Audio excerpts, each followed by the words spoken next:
I wanted to share before we get started how actually I met Michelle and Maddie. We've been talking for a few weeks now, and we just said it's amazing how the universe has brought us together. Actually, Monica had asked me to start joining our team meetings around ACM, and so I did, and I started to learn more about the disease. I started to do a lot of research, and then Monica asked me, can you find some patients with ACM out there? And it's hard to find rare disease patients, so I do a lot of work. And I went down a rabbit hole. I started searching, reading, researching, and I came across an interview with Michelle that the SADS Foundation had published. And I immediately reached out to Alice and her team at SADS to set up a meeting, and I had an extraordinary 1-hour call with them, and at the end of it, they said, yes, we will introduce you to Michelle and Maddie. So I was like, oh, okay, good. And then within a day, Michelle responded to me, and we spoke the very next day after that, and I was just blown away by your story, and asked you, could you please come and share it with our company, with everybody watching online, share with us exactly what happened to you guys, and what it feels like today, 3 years later after the diagnosis. So Maddie, I'd love to start with you. I'd love to start from the beginning. And I'd like to start from before diagnosis, because I really want folks to understand what your life was like before the diagnosis. Can you walk us through that? All right. So it all started, I started playing sports, love soccer, always loved it. Since I could walk, I was always, Mom, when's practice? Mom, when's my game? Can we go here? So I was always sports driven, always active. I had friends in school,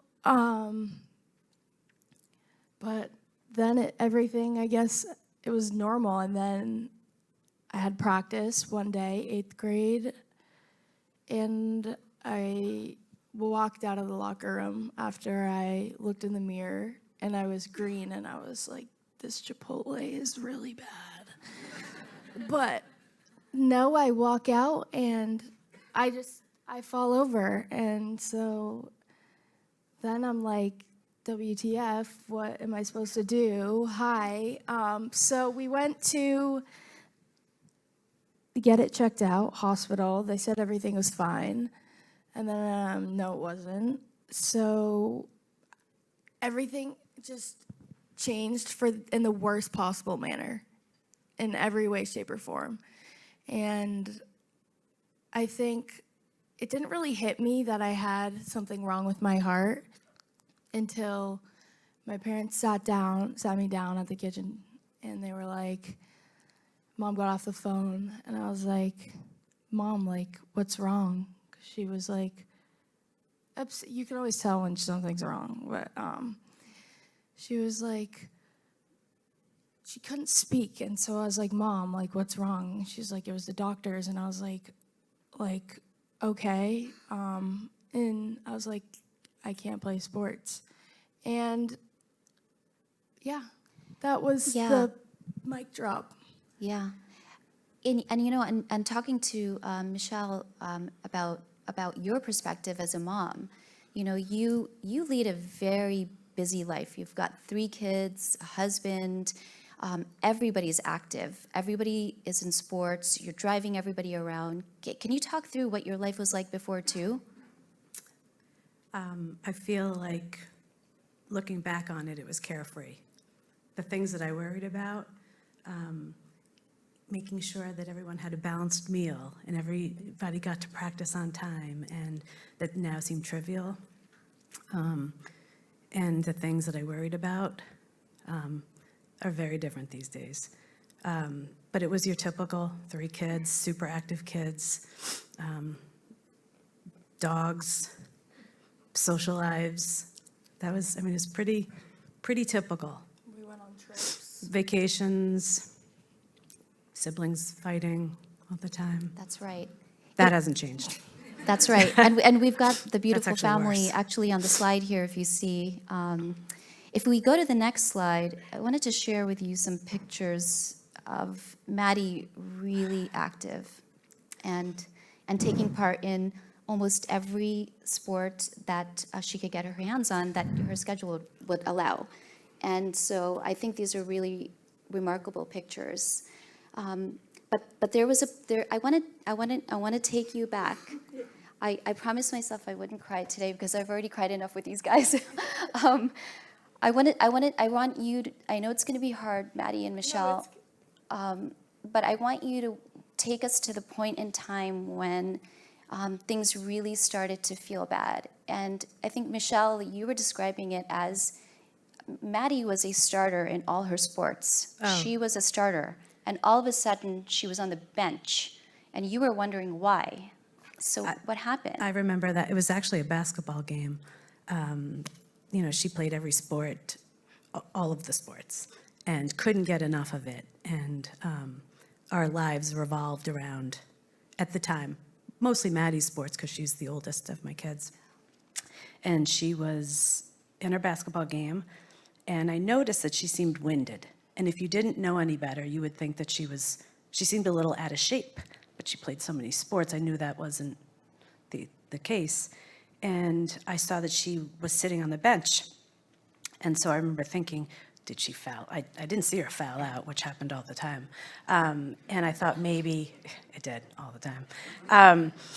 And I thought maybe, something happened? Did she get in trouble? That sometimes happened. And so after the game, I said, Mad, what happened? You were the only one that was taken out. Did you get in trouble? She's like, Mom, I could not breathe. I thought I was going to pass out. I asked Coach for a water break. And so then I was like, that's odd. Maybe, did you eat? Did you have enough water? Did you get enough sleep last night? Didn't really think anything of it. But that was the first, that and watching her looking back on it, watching her in her soccer games. And I remember my husband and I getting frustrated with her sometimes because it seemed like she wanted so badly to be there. And then she started to seem like she was disinterested or not putting in 100%, which was not at all like her. So we would get frustrated. We're like, we drove 2 hours for this tournament and you're asking to be taken out, or you're walking down the field as a striker. You're walking down the field. You can't really do that. But it wasn't until that eighth grade. Yeah. Yeah, and so Maddie was 14 years old at the time. That was 3 years ago. And for those who have teenage daughters, there's a little bit of drama involved. I have a teenage daughter. And so how did you get to a point where your husband actually drove Maddie to the ER?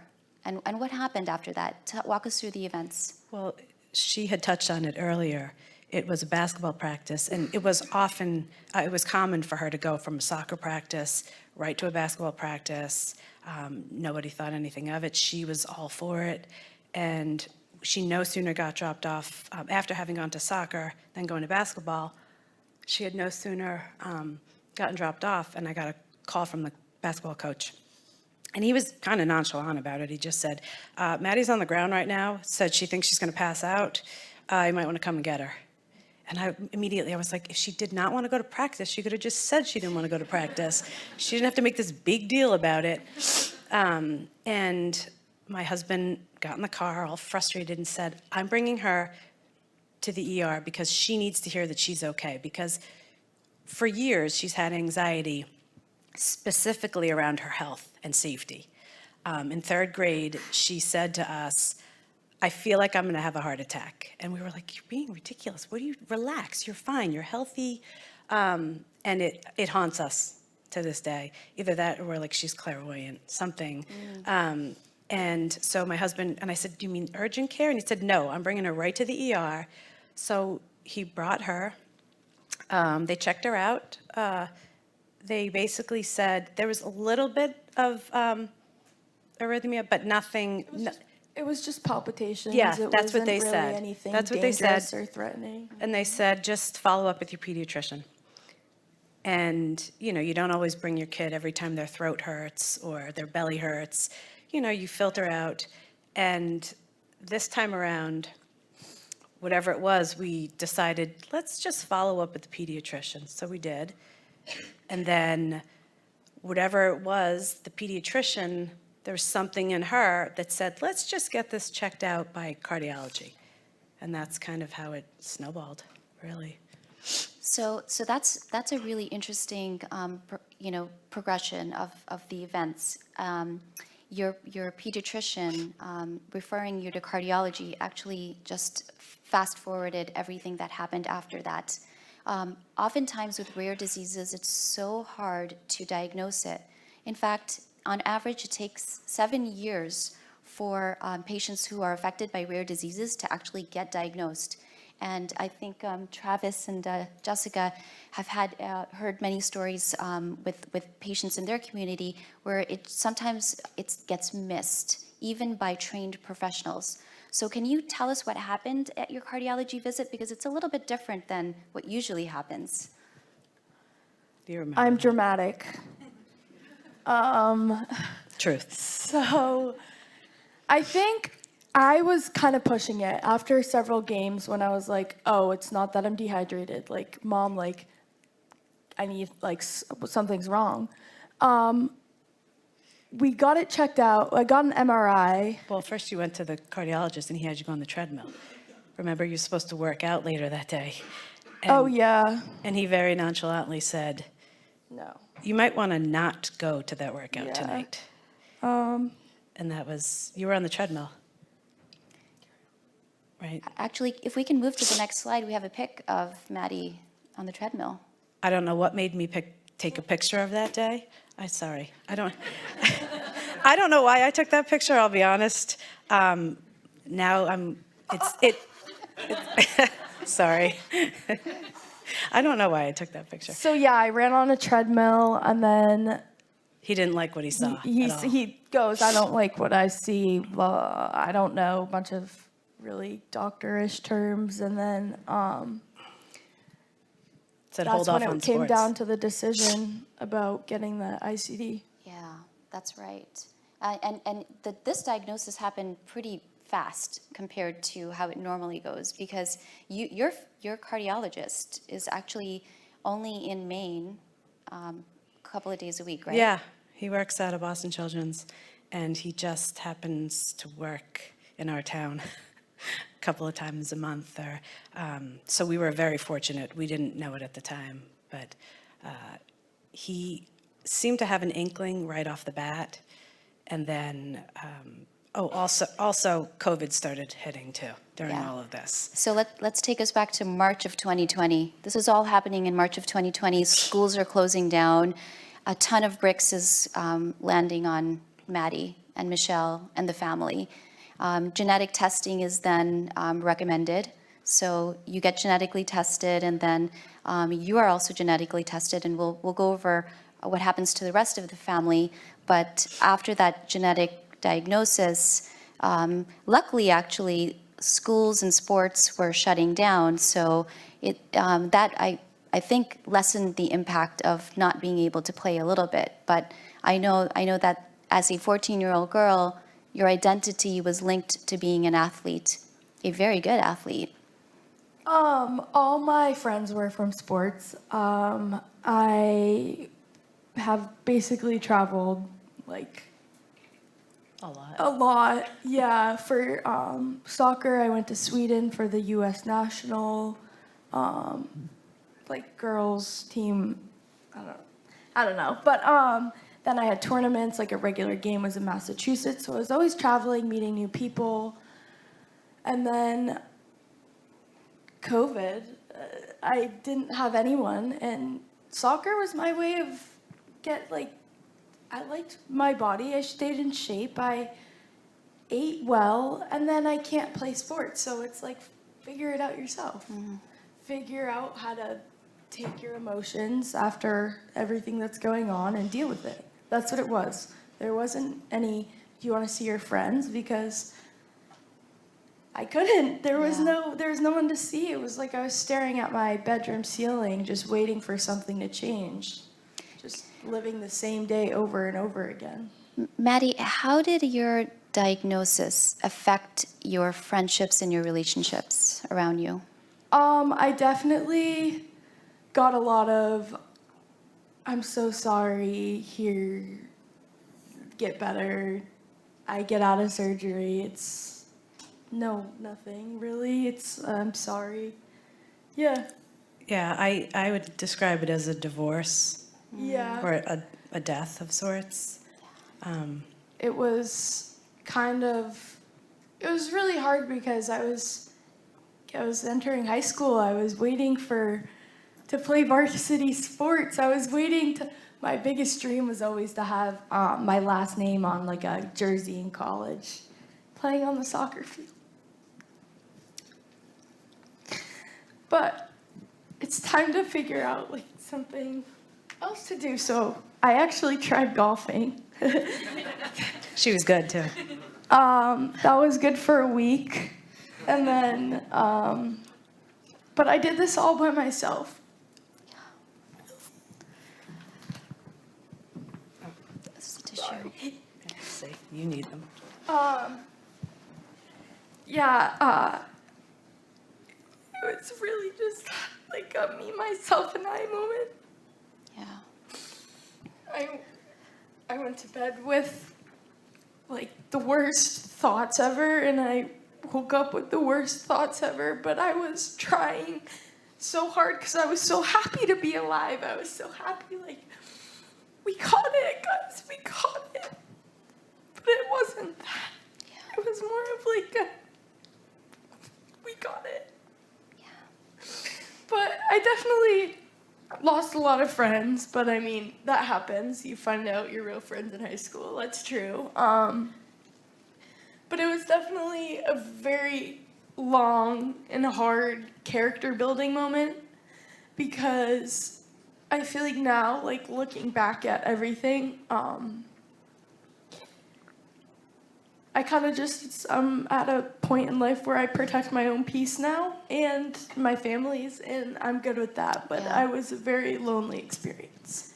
I think this is a part of the rare disease journey that the people don't openly ever talk about. And we have a lot of people in this room who are scientists who work hours and hours every day on research. And hearing this is really important because it's something that people don't talk about readily. They don't write about it readily. And you're really brave, Maddie, to come here and share that with us because I know how hard it is. When I was talking to you, I asked you, because I was still learning about ACM, what does it feel like? What does it feel like in your body to have it? Well, I used this previously. It's like your heart has Tourette's syndrome. It doesn't really, you don't know when it's coming. It's, you know when you go on a roller coaster and you hit the top, but you don't know when you're gonna go down? That's exactly how it feels. Exactly how it feels. And when it happens, it's like your heart is outside of your chest in the most uncomfortable way possible. So It's such a great analogy. it's very scary, yeah, but sometimes it pinches, sometimes it'll ache, but it'll last for however long the palpitations or arrhythmias last. And then I don't know when it's going to happen again. You know, I shared that analogy with Monica, and she said, that's exactly right. That's exactly what happens. And I think that's a really beautiful way of describing it. Can you tell us, when after your diagnosis, usually in rare disease, there's not a lot of treatment options. What treatment options were offered to you? Well, they had suggested an ICD, and literally the minute Maddie heard of that as an option, she said, just put that thing inside of me and let me get on with my life.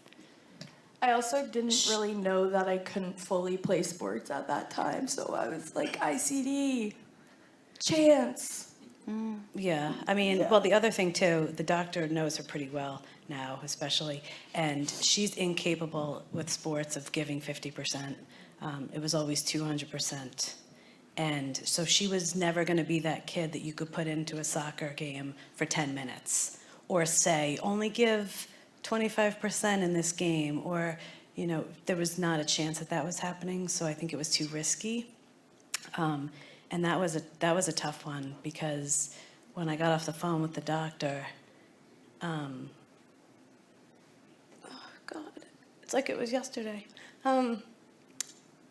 She looked at me and she said, "It's my heart, isn't it?" And I said, "Yeah." And she said, "Does that mean I can never play sports again?" And I said, "No." And she collapsed on me. And I've dealt with some sad things in my life, and this was by far the hardest thing as a parent, and just as a person, to have to share that news, because if there was anything that I could have done to change it, I would have cut off my arm to have her. And I think that's the hardest thing that I deal with now, is that I tested positive as well. But, you run the gamut. But the symptoms, it's not just black and white. And so I test positive, but I have no symptoms. So I can still run, and I can still, I have no limitations really. And that probably kills me more than anything, because I wish it was the other way. Tell me I can't run. I would love to never have to run again. Just tell me I can't do it. That would be great. So that was the hardest thing, I think. Yeah. For sure. Yeah. While you both have been diagnosed with BKP2 ACM, the presentation is so completely different. Yeah. And right now, I was talking to you on the phone about this. I was like, you don't feel anything at all? So you don't have any symptoms whatsoever? I have to go I go annually to the cardiologist, and I have to go every 2 years for the cardiac MRI. But as of now, everything is the status quo. Nothing's changed.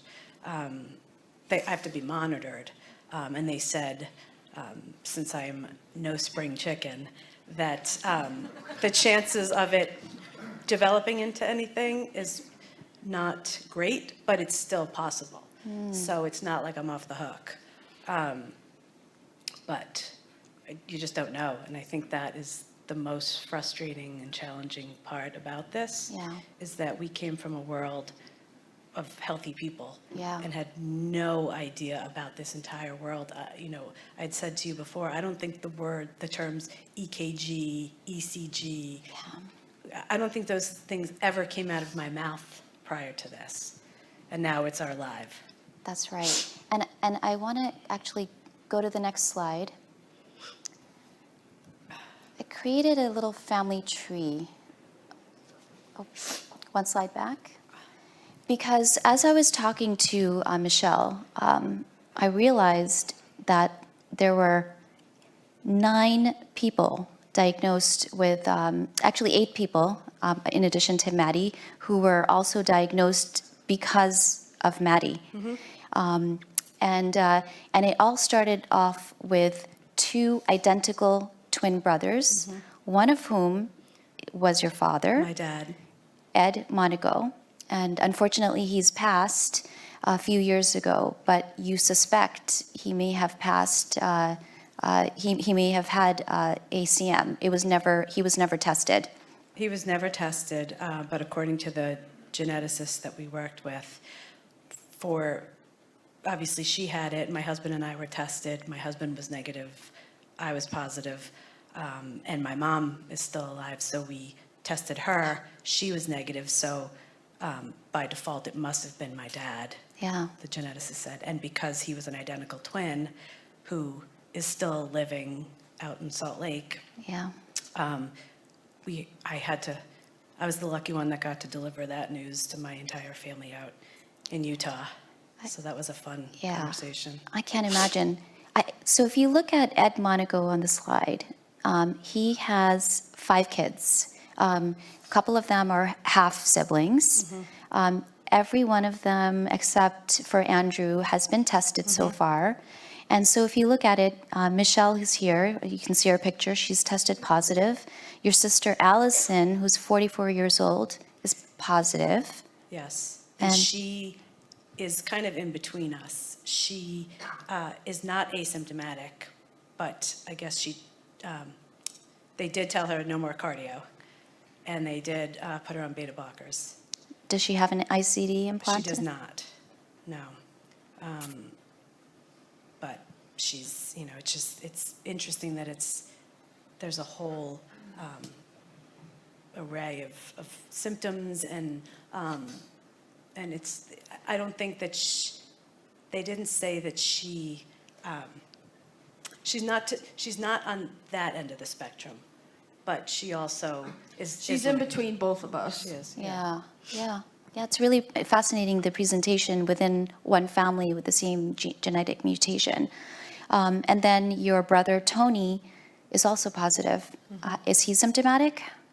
I don't know. I don't know if he, I think also with some of the older patients, some of the stuff that maybe if they were younger, if they were on a soccer field, they may have noticed that, I don't know why my brother Andrew wasn't tested, but I think it's because he's like, I don't do anything anyway, so. I think he's like, I work all day and I watch TV and, I walk my dog. Yeah. So, yeah, I don't know why he didn't test himself, but I think some of them, they don't feel it because they're busy being Right. adults. Right. And so on Ed's side of the family, of all of your cousins and siblings, Maddie, you're the lucky one, as you like to say. But because of you, look on the other side of the slide under Andy Monaco, Ed's twin brother. So Andy hasn't been tested yet. However, he's got 3 kids, Peter, Sean, and Allie. Peter and Sean have tested positive, and Peter has 3 kids, 3 little kids, a 10-year-old, an 8-year-old, a 5-year-old, who have all tested positive. They're not showing any symptoms yet, but they have information.